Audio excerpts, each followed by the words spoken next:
Magaganda na po ang ating tanim na strawberry, lalo na po dito sa nakalagay po sa malaking pots na ito.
Magandang buhay po sa ating lahat. Kumusta po kayo? For today's video po ay papakita ko naman po sa inyo yung aking pong mga tanim pong strawberry. Napakatagal ko na pong hindi po na ipakita kung ano na po ang nangyayari doon sa aking mga strawberry tanim dito po sa bahay.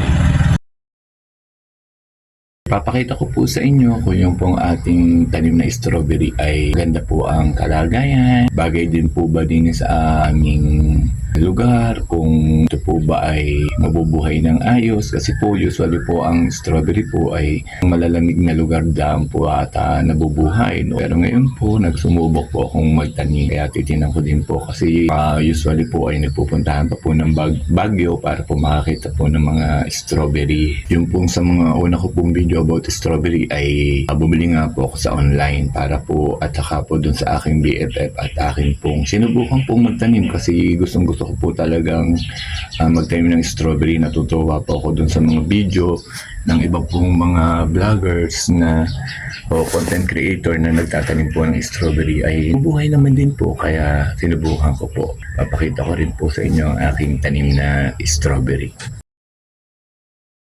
Ito po yung update natin sa ating pong tanim na strawberry. Pasok po nyo ng loob ng aming bahay. Ito po ang bubungad sa inyo dahil may area po sa loob ng aming bahay na tinatamnan ko po dati ng mga ampalaya, kalabasa. Ngayon naman po ay makikita po ninyo ay strawberry po at saka po sili. Magkasama na po siya doon po sa aking tanimang ito. Mapapansin nyo po parang ang dami-dami na po ng aking strawberry. Tunay po iyon dahil ang strawberry naman po pala ay napakadali pong paramihin. Kaya nga po meron po akong video kung saan pinakita ko po sa inyo yung paano po mapopropagate po ang strawberry. Kaya po ayan po, napakadami na po niya. Kaya po yung mga napasok po din sa loob ng bahay ay nagtanatanong ko po ako kung ano daw po itong aking tanim. Sabi ko po ay strawberry. May mga strawberry din po akong nakatanim naman sa mga pots. Ayan. So, marami rin po akong strawberry na tinanim ko po sa pots kasi po ang strawberry po ay maganda pong tingnan, lalo na po pag namunga kung nasa pots. Kasi po ang kanila pong magiging bunga ay cute pong tingnan dahil ito po ay pwede pong pumosisyon po dun sa tabi po ng pots na nakalaylay. Kapag po ito'y maraming magiging bunga ay napaka-cute po o napakagandang tingnan. Kaya po lahat po na makakita ay matutuwa po, lalo na po kung ang strawberry ay mapupula at hinog na. Kaya po para mas maganda rin po pag nagtatanim ng strawberry ay ilalagay po natin sa mga cute at magaganda pong pots para po pag namunga na po ay maganda rin po silang tingnan at maganda rin po sila sa mata. Kaya po nakakatuwa. Ang strawberry po ay okay din po sa malalaking pots na tulad po nito at okay din po naman sa ganitong klase naman ng pots na hindi naman po kalakihan. Ito po naman yung nasa loob ng aking garden. Ito po yung ating mga tanim na strawberry. Ayan. So, ang iba po diyan ay galing po sa aking pong pinoropagil na itinanim ko po para po mas lalo po silang maparami. Ayan, marami na po. Nakakatuwa na po eh. Dahil ko na pong tanim na strawberry na pag naglakihan po ay marami rin pong ma-harvest di yung strawberry. Pa po ay ang iba ko pa pong tanim na strawberry. Tanyo na po, ang dami-dami na po. Nakakatuwa na po silang tingnan. Yan, dami na po. Yan, nakakatuwa po at nabuhay nga din po sa ganitong lugar. Hindi naman po ang aming lugar malamig.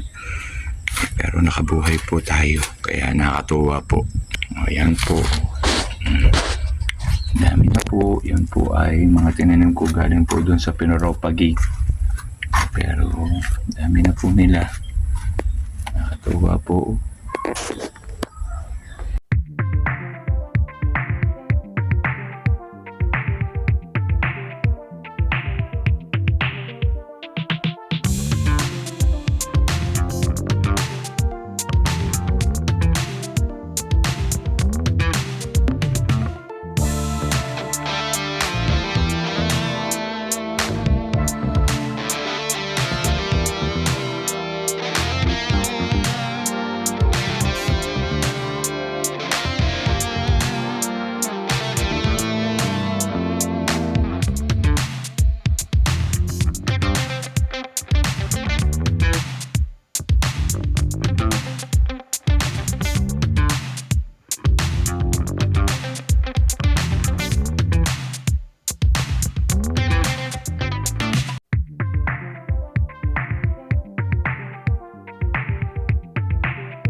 Ito naman po yung mga tanim kong strawberry na nakahang. Ayan. Maganda po din ang strawberry pag nakahang kasi po pag sila po yung nagkabunga ay mapapansin po nyo nakalawit po siya sa harapan. Kaya maganda po lalo siyang tingnan. Matutuwa po lalo ang makakakita.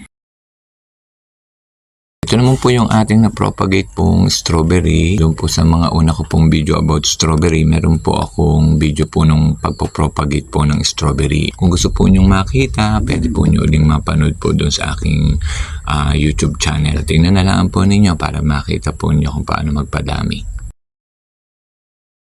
Naipakita ko na po sa inyo yung aking mga tanim na strawberry. Sana po ay dumami po ang kanilang bunga na marami po akong mabigyan. Nakakatuwa din naman po na makabuhay ka ng strawberry at makapagpadami. Tutuwa po yung mga bumibisita din at nagulat po sila dahil bakit nakakapagpabuhay nga po pala ng strawberry kahit po hindi sa sobrang lamig na lugar. Kaya po pinipilit kong alagaan ng ayos po at baka po dadating po ang panahon ay mapupuno ko po ng strawberry po ring aking area. So, marami pong salamat sa inyong sama, pagsubaybay lagi po sa aking mga post po o ina-upload pong YouTube video na simple lang naman po. Sa lahat po ng sumusuporta sa akin. Thank you po. Bye-bye po.